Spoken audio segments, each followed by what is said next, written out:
اعوذ باللہ من الشیطان الرجیم بسم اللہ الرحمن الرحیم الحمد للہ رب العالمین والعاقبۃ لأہل التقوی والیقین۔ السلام علیکم ورحمۃ اللہ وبرکاتہ۔ ناظرین گرامی قدر، اسلام ایک دین فطرت ہونے کے ناطے سے اسلام ہماری زندگی کے تمام شعبوں کے لیے مختلف قسم کے قواعد اور مختلف قسم طریقوں کے ذریعے سے ہماری مشکلات حل کرنے کی استعداد اور ظرفیت اسلام رکھتا ہے۔ تو ہماری زندگی کی مشکلات میں سے ایک مشکل اقتصادی مسائل اور خصوصاً اس زمانے میں بینکنگ مسائل تھے۔ اگر ہم اسلامی تعلیمات اور اسلامی قواعد و اصول کے مطابق عمل کرنا چاہیں گے تو ہم بینک اگرچہ ہماری زندگی اور ہماری اقتصادی زندگی، معیشتی زندگی کا بہت بڑا حصہ ہے، ناگزیر حصہ ہے، اس سے ہم اجتناب نہیں کر سکتے ہیں، لذا اس نظام کو، اس سسٹم کو اسلامی قواعد کے مطابق، اسلامی تعلیمات کے مطابق، اسلام کے بتائے ہوئے طریقوں کے مطابق چلا بھی سکتے ہیں۔ لیکن بات اتنی سی ہے کہ پہلے ہم اسلام کے قواعد اور اسلام کے طریقوں کو سیکھنے کی ضرورت ہے، پھر اس کے بعد ہماری مسلمانی اور ایمانی کا تقاضا یہ ہے کہ ان اصولوں، ان قواعد کے مطابق ہم عمل کریں گے۔ جب ہم اسلام کے بتائے ہوئے اصولوں اور قواعد پہ عمل پیرا ہو جائیں گے تو ہمارا معاشرہ اسلامی معاشرے میں تبدیل ہو جائے گا، ہماری اقتصادی نظام اسلامی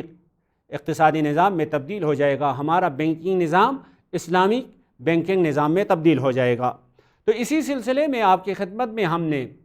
مختلف قسم کے قواعد اور طریقے بتانے کی کوشش کی۔ آپ کی خدمت میں ایک عقد اور ایک معاملہ بتایا تھا جس کا نام ہم نے عقد شرکت نام رکھا تھا، جس کو مشارکت بھی کہتے ہیں، پارٹنرشپ بھی کہتے ہیں۔ اب پارٹنرشپ کی تعریف، اس کے اقسام، اس کے انواع کے بارے میں ہم نے پہلے مختصر گفتگو کی تھی۔ آج آپ کی خدمت میں اس کے بارے میں خصوصی چند احکام ہیں، ان احکام کی رعایت کرنا ضروری ہے۔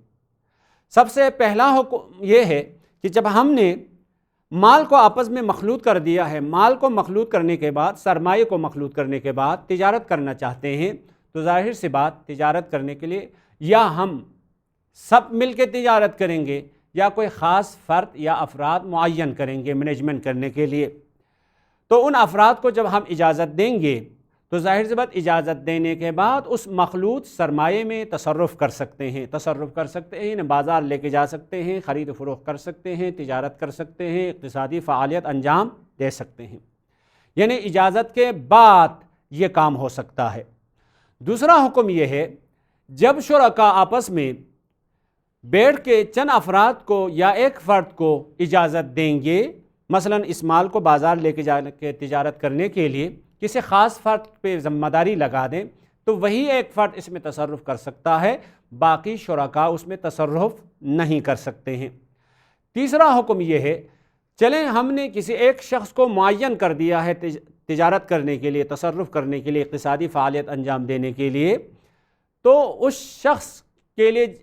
عقد میں اور اس معاملے میں جتنی کیفیت اور کمیت کی ہم نے شرط لگائی ہے، ان شرائط پہ عمل کرنا ضروری ہے۔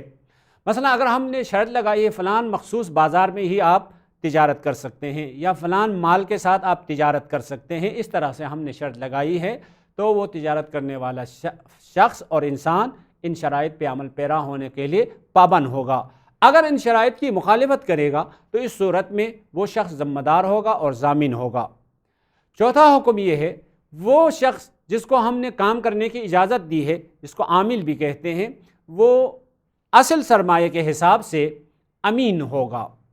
امین ہوگا اس کا مطلب یہ ہے کہ اگر وہ افراط و تفریط کے بغیر، کوتاہی کے بغیر، غفلت کے بغیر، تقصیر کے بغیر اس سے یہ سرمایہ ضائع ہو جائے تو اس صورت میں وہ ضامن نہیں ہوگا، ذمہ دار نہیں ہوگا۔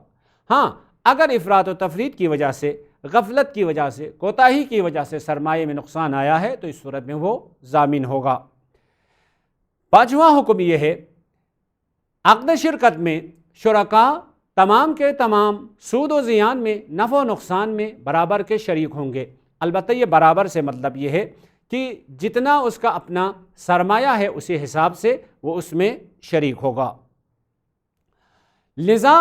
ان احکام کو آپ مد نظر رکھتے ہوئے ان احکام کو یاد کر لیں گے، ان احکام کو آپ حفظ کر لیں گے تو اس کے بعد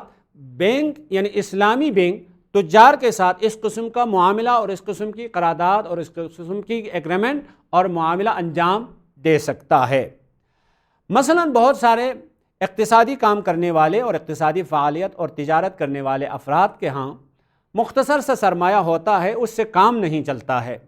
لذا بینک کی طرف رجوع کرنے کے بعد بینک اپنا سرمایہ یا خود کا ذاتی سرمایہ ہوتا ہے یا بینک کے جو جتنے بھی مشتری ہیں لوگوں سے جس طرح مختلف طریقوں سے اس نے سرمایہ جمع کیا ہے، اس سرمایہ کا ایک حصہ اس تاجر کے ساتھ ملا کے کوئی اقتصادی فعالیت انجام دے سکتا ہے، اور اس طریقے سے بینک اپنا سود بھی کما سکتا ہے اور لوگوں کے اقتصادی مشکلات کو بھی حل کر سکتا ہے۔ ناظرین گرامی قدر، بس اس طریقے سے مختلف قسم کی ہم اقتصادی مسائل کو حل کر سکتے ہیں۔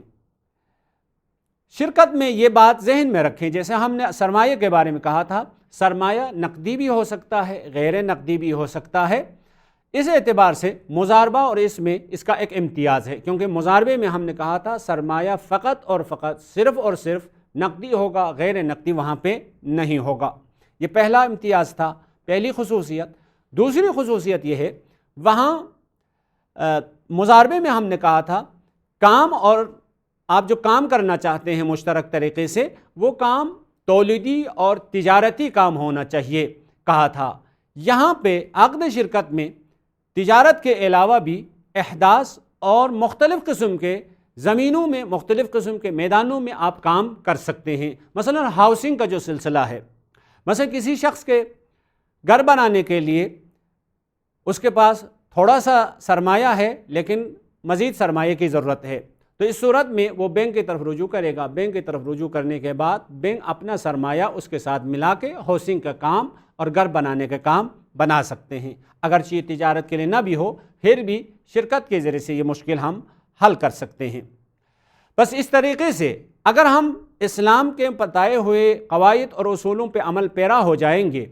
تو بینک اپنا سود کما بھی سکتا ہے، اور اقتصادی مشارکت کی وجہ سے اقتصاد اور تجارت اور معاشرتی زندگی کو بھی اسلامی اصولوں کے مطابق ہم چلا بھی سکتے ہیں۔ بس مضاربہ اور اس میں بنیادی فرق ذہن میں رکھنا چاہیے، جیسا کہ ہم نے پہلے کہا مضاربے میں سرمایہ ایک کا ہوتا ہے، دوسرے کی جانب سے کام ہوتا تھا، یہاں سرمایہ دونوں کی طرف سے ہوتا ہے، یہ بنیادی فرق تھا۔ دوسرا فرق یہ تھا،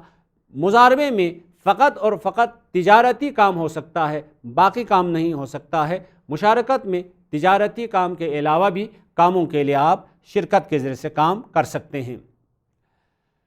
بس ناظرین گرامی قدر، اگر ہم ان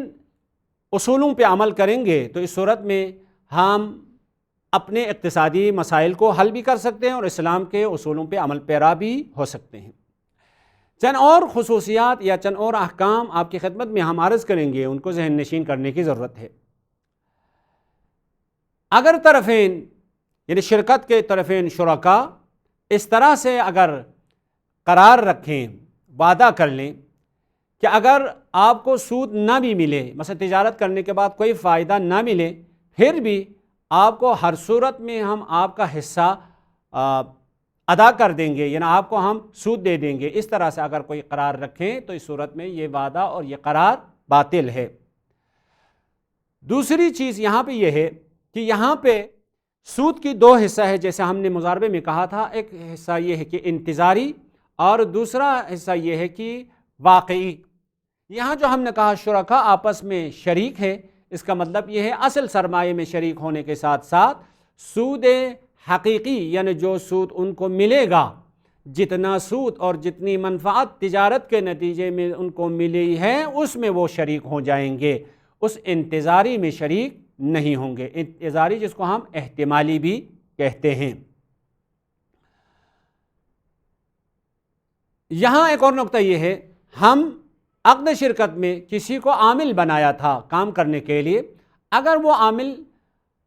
کے لیے بھی کوئی اجرت معین کر لیں، یعنی آپ کام کریں، تجارتی کام انجام دیں، اقتصادی کام انجام دیں، آپ کے لیے مخصوص اجرت ہوگی، تو اس صورت میں جتنی اجرت طے ہو گئی ہے، چاہے سود ملے یا نہ ملے، اس کو اجرت دینا ضروری ہے۔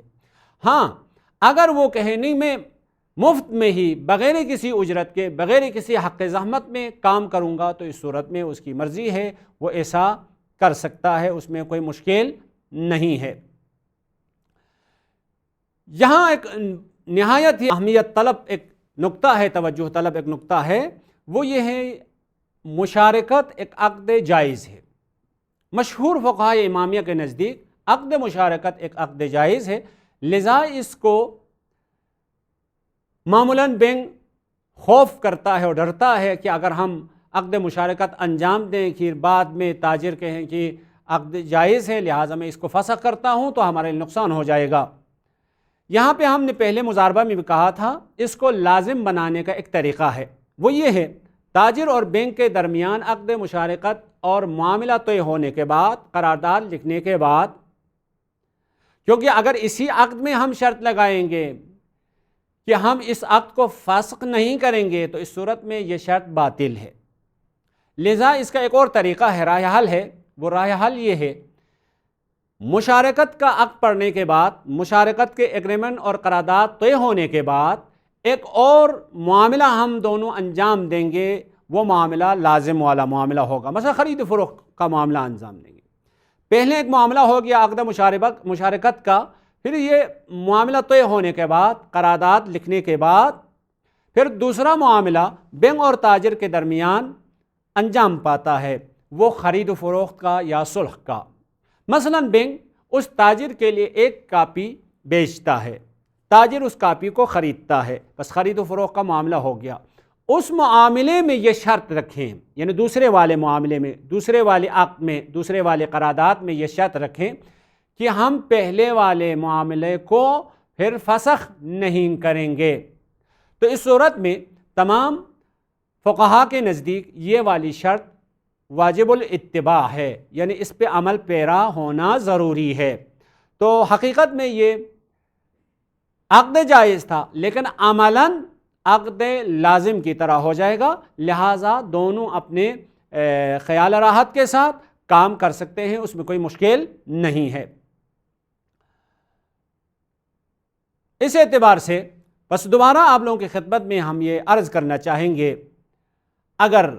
ہم واقعاً اسلام کے بتائے ہوئے اصولوں اور قواعد کے مطابق زندگی بسر کرنا چاہیں گے، عزم و ارادہ کرنا چاہیں گے، تو اس صورت میں کوئی مشکل، کوئی مانع اور رکاوٹ ہمارے سامنے نہیں ہے، فقط اور فقط یہ ہے تو ہم ارادہ نہیں کر رہے ہیں، ہم عزم نہیں کر رہے ہیں۔ اگر ہم آج سے عزم کر لیں، ارادہ کر لیں، ہم مسلمان ہیں لہٰذا اسلام کے بتائے ہوئے اصولوں کے مطابق، اسلام کے بتائے ہوئے قواعد کے مطابق ہم عمل پیرا ہو جائیں گے، تو اس صورت میں نہ فقط ہمارا بینکنگ نظام اسلامی نظام میں تبدیل ہو سکتا ہے بلکہ ہمارے معاشرے کے باقی نظام اور باقی سسٹم بھی اسلامی سسٹم اور اسلامی تعلیمات کے مطابق تبدیل ہو سکتا ہے۔ نہایتاً ہمارا معاشرہ ایک اسلامی معاشرہ بن سکتا ہے، اس میں کوئی مانع نہیں ہے، کوئی رکاوٹ نہیں ہے، الا ہے تو ہمارا عزم کا نہ ہونا، ہمارے ارادے کا نہ ہونا، ہماری کوشش کا نہ ہونا، ہماری جدیت کا نہ ہونا ہے۔ تو آج سے ہم وعدہ کریں گے، ہم عزم و ارادہ کر لیں گے، اسلام کے بتائے ہوئے قواعد کے مطابق ہم زندگی بسر کریں گے، تو اس صورت میں بینکنگ نظام بھی اسلامک بینک میں تبدیل ہو سکتا ہے اور اقتصادی نظام بھی اسلامی نظام میں تبدیل ہو سکتا ہے۔ اس طرح سے ہم اپنی اقتصادی مسائل، معاشرتی مسائل کو بھی حل کر سکتے ہیں، ساتھ میں اسلام کے اصولوں پہ عمل پیرا ہو کر اپنے خالق دو جہان رب اکبر کو خوش بھی کر سکتے ہیں اور اس کی معصیت اور اس کی نافرمانی سے اپنے آپ کو بچا بھی سکتے ہیں۔ نہ فقط اپنے آپ کو بچا سکتے ہیں، دنیا و آخرت کے عذاب اور ہلاکت سے اپنے تمام معاشرے کو بھی نجات دلا سکتے ہیں۔ والسلام علیکم ورحمۃ اللہ وبرکاتہ۔ اللهم صل على محمد وآل محمد اللهم صل على محمد وآل محمد اللهم صل على محمد وآل محمد اللهم صل على محمد وآل محمد.